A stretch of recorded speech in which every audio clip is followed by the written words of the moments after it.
Hello student, तो आज ना हम लोग एक बेहतरीन क्वेश्चन को देखेंगे जो कि क्या है ना, ट्रांसफ़र फंक्शन जो कोई स्टेट स्पेस मॉडल से ना हम लोग ट्रांसफ़र फंक्शन निकालते हैं। तो हम लोग यूज़ करते हैं ये फार्मूला जो यूज़ करते हैं C S identity matrix minus A of inverse multiple of B. ये हमारे पास क्या होता है ना, हम लोग निकालते हैं प्लस डी भी होता है, लेकिन डी क्या है कि अगर मैक्सिमम टाइम डी नहीं दिया होता है तो ये ट्रांसफ़र फंक्शन निकालने के लिए हम लोग यूज़ करते हैं कोई भी स्टेट मॉडल से अंदर। ठीक है, स्टेट मॉडल से या स्टेट स्पेस मॉडल से ना हम लोग क्या करते हैं ना, अगर ट्रांसफ़र फंक्शन निकालते हैं तो ये यूज़ करते हैं। देखो अपने पास ये क्वेश्चन है, काफ़ी अच्छा क्वेश्चन है कि state space representation are in general not unique, one of the system can represent in similar possible way.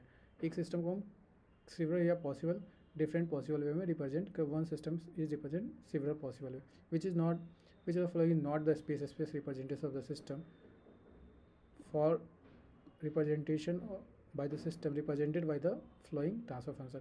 एक अपने पास ट्रांसफर फंक्शन है और इस ट्रांसफर फंक्शन से ना, ये ऑलरेडी ट्रांसफर फंक्शन दे रखा है और ये स्टेट स्पेस रिप्रेजेंटेशन दे रखा है, तो इसमें से कौन सा जो है सो नहीं है, कोई एक होगा जो नहीं होगा, हम उस पर फोकस करेंगे कि कौन सा नहीं है। ठीक है, तो देखो सबसे पहले हम करके कैलकुलेट करते हैं, तो अगर हम इसका इससे निकालते हैं तो हमारे पास क्या होता है, ये टेक्निक होता है ट्रांसफर फंक्शन का। हम उससे क्या करेंगे ना, इक्वेट करेंगे कि मेरे पास 21/s+5 आ जाए। ठीक है, तो ये 7, y का वैल्यू 7, ये मेरे पास c, क्योंकि हम जब लिखते हैं ना ax plus ax plus B u x derivative of x derivative of x, तो x derivative of A x plus B u, और अपने पास y जो होता है वह C x plus D u. ये अपने पास स्टेट स्पेस मॉडल का स्टेट स्पेस रिप्रेजेंटेशन का मेथड होता है। ठीक है, इसमें तो हमारे पास ए का वैल्यू क्या दिया है, -5, हम ए का वैल्यू -5 पुट करते हैं। ठीक है, तो -5 एस माइनस ये -5 मतलब +5 हो गया। ठीक है, +5 इन्वर्स दे रखा है। ठीक है, और ये ए का वैल्यू क्या दे रखा है, -5 पहले वाले में अपने पास ना, पहले वाले में -5, दूसरे वाले में बी का वैल्यू क्या दे रखा है 3, बी का वैल्यू 3 पुट किए, और सी का वैल्यू क्या दे रखा है 7 पुट किए। तो ये अगर कैलकुलेट करोगे तो 7 मल्टीपल ऑफ 3 इज़ 21, और ये इन्वर्स होगा तो इसको हम डिनोमिनेटर में ले जाएंगे तो s+5, तो ये मेरे पास क्या है, करेक्ट है, ये मेरे पास सही है। दूसरा देखो, दूसरा ऑप्शन चेक करोगे तो ये अपने पास क्या है, जब इसको इक्वेट करके लिखोगे तो derivative of x of derivative -5x1, ये लिखोगे तो ऐसे ही होगा। नहीं तो ऐसे देखो, क्या करो कि x+5, ये अगर हम देखते ना कि एस माइनस आइडेंटिटी मैट्रिक्स और ए मैट्रिक्स, आइडेंटिटी मैट्रिक्स और ए मैट्रिक्स, ए मैट्रिक्स मेरे पास क्या है -5 और 1 है, ये अपने पास दो दे रखा है। तो अपने पास सिंपल हम इसको पुट करते हैं, तो ये मेरे पास इन्वर्स क्या हो जाएगा, ये अपने पास S7 और 0 हो जाएगा, 7 और 0 होगा। ठीक है, क्योंकि यहाँ पे देखो अपने पास 7 और 0 दे रखा है। ठीक है, तो ये मेरे पास क्या है, ये 7 और 0 हमारे पास क्या है, सी है, सी मैट्रिक्स, ए मैट्रिक्स ये है, और बी मैट्रिक्स ये है। अब सबको वैल्यू पुट कर दिए, ए मैट्रिक्स बी मैट्रिक्स में देखो, बी मैट्रिक्स में ए मैट्रिक्स में सिर्फ s+5, क्योंकि इस टर्म में हम ले लेते हैं तो s+5 हो जाता है, ये माइनस में था इसलिए प्लस हो गया, और इन्वर्स 3 1 एज इट इज़।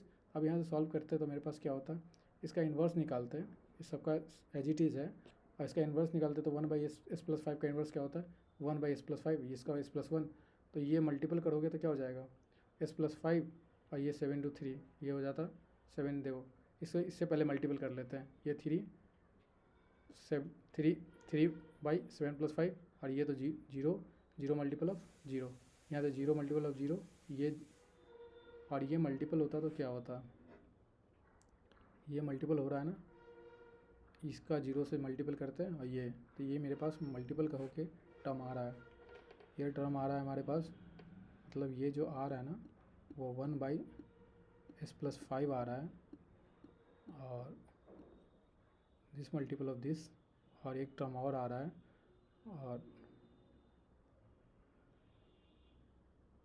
0 0 0 0, ये एक और आ रहा है 1 मल्टीपल ऑफ s+1, ये दो टर्म आ गए, ये दो टर्म आ रहे हैं मेरे पास। ठीक है, ये अपने पास 3 आ जाएगा, 3, ठीक है 3, आई एस प्लस। अब 7 से मल्टीपल करें तो 7 इंटू, तो ये अपने पास टर्म आ जाएगा 7 × 3, ये वाला टर्म, और ये 0 से मल्टीपल होता तो ये कैंसिल आउट हो जाता।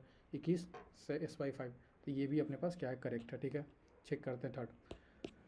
सेम S+5 S+7 3 और ये होगा 3 बी का वैल्यू यहाँ पे 30 दे रखा है, 7 3। ठीक है, अब इसको सॉल्व करते हैं।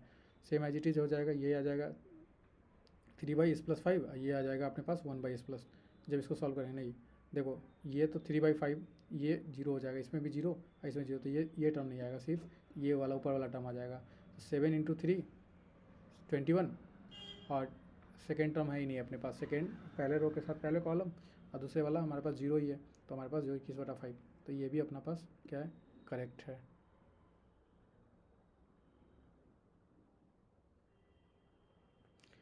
ये सब करेक्ट है। इसमें पूछा है ना कि which of the following state representation of the system of the following is not इस तरीके से रिप्रेजेंट नहीं कर सकते हैं, तो ये सब तो करेक्ट आ रहा है।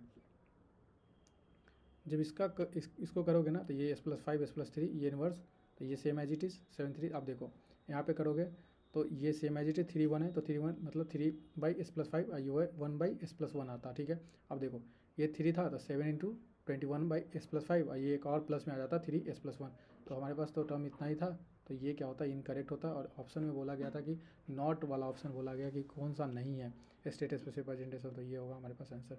तो इससे हमको पता चलता है कि ट्रांसफर फंक्शन स्टेट स्पेस में कैसे हम रिलेशन है और कैसे हम लोग फाइंड आउट करते हैं। ठीक है, तो ये काफ़ी अच्छा क्वेश्चन था। ठीक है, तो एक ही क्वेश्चन रखते हैं यहाँ पे। Thank you.